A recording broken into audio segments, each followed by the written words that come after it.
Hello and welcome to another video. In this video, I'm going to talk about how to position your own brand. If you're new to my channel, please subscribe and hit the bell icon so that you keep hearing more and more from me. So let's just jump right into this powerful Apple ad campaign, which talks a lot about positioning of a brand. Apple wasn't doing well when Steve Jobs was kicked out of the company that he started. But later on, he was called back to Apple to save the sinking ship. In order for the company to be profitable again, Steve had to infuse a lot of cash into Apple. Plus, he had to develop an image that would revive Apple again. Therefore, he imagined a group of people to be photographed in an ad commercial, in an ad campaign, people who were thought to be crazy, people who were thought to be successful, people who were thought to be rebels, who were round pegs in the square holes. You may quote them, disagree with them, glorify or vilify them, and the only thing you can do is ignore them because they change things. They push the human race forward. And while some may think them as crazy ones, we see geniuses because the people who are crazy enough to think they can change the world are the ones who do. So this ad campaign is considered as one of the most powerful campaigns of all times. It changed the way people thought of Apple. With an amazing product line such as the iMac and the iPhone, Apple was sought out to be one of the most powerful and the profitable companies in the world. If you want to read more, I'll put a link below of the Think Different ad commercial. So positioning can really change things for you. It can increase your sales exponentially. And there are different types of positioning. There's category-based positioning, there's consumer-based positioning, competitor, benefit, price, attribute, and prestige-based positioning.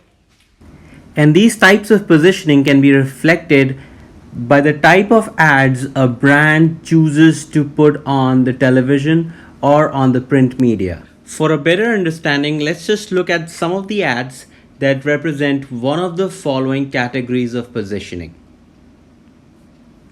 Take the example of this Patek Philippe ad. Patek Philippe is one of the most prestigious watch companies in the world.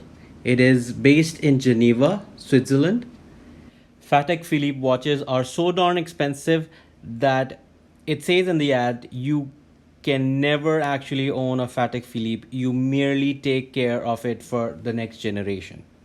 This is a classic example of prestige-based positioning.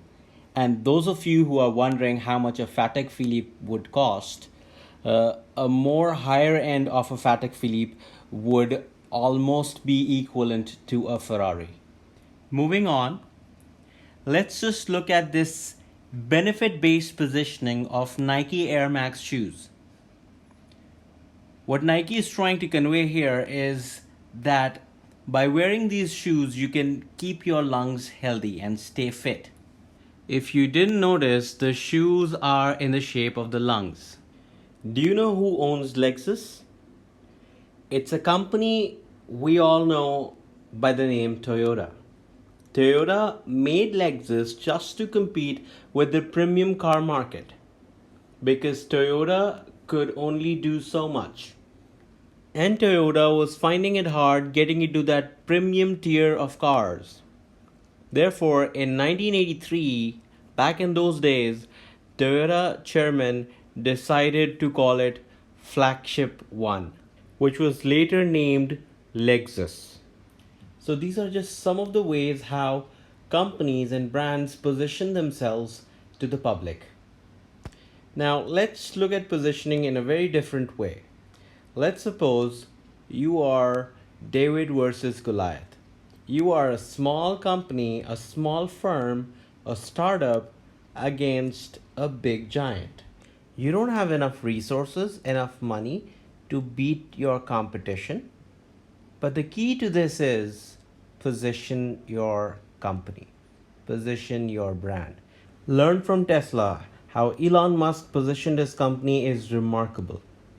He knew that he did not have resources to beat Toyota or Honda to its game, but he knew that he could position his company, and Tesla is proud to make electric cars and electric cars only. The key here is to focus on a niche. So that way, your resources, your limited resources, could be put to use on something that you're pretty good at. And that's how you beat your competition. That's why Tesla makes the best electric cars in the world. So if you're thinking of starting a business, I would advise you to find a niche. Hire sensible and passionate people. Let the passion inside of you drive your business. Add value to your product or service and see the results. Don't just get carried away wanting to do this, wanting to do that, because you cannot possibly do everything. Focus is the key. That's it from my side. Thank you very much for listening. Bye bye.